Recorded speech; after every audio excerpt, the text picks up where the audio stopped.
Okay, so thinking about the first timers, in my fertility life, I have spent more time than I'd like to admit in Reddit, in the IVF subreddit, coming with my own problems during maybe that 2-week wait, or it's a lot of waiting, Mhm. or if I can't get a hold of my clinic, right? So people come there under stress and curiosity about, have you tried this, this, and this?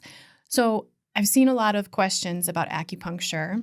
And in some instances, I see, well, I tried it, and I got off the table, and nothing was different for me. While in my experience, sometimes that's true. Like I get into a really chill state, I kind of float away. But I'm wondering if you could kind of set expectations about acupuncture for fertility, for someone who might be thinking they're going to come in and it's going to be changed right away, or like just talk about that if you could. So setting expectations, typically when you go see an acupuncturist for fertility, you should be planning on going generally weekly for at least 3 months.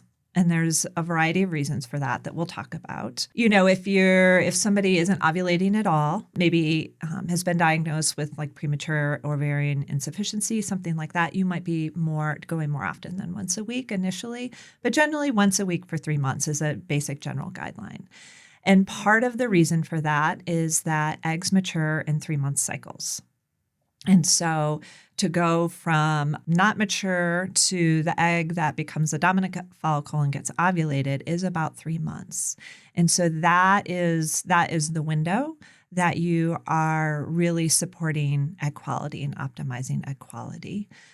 Also in that time, about 3 cycles, you should be getting a good handle on if there's irregular cycles, if there's painful periods, if there's, PMS, those sort of things that are like red flags, right? That hormone balance is maybe a little suboptimal.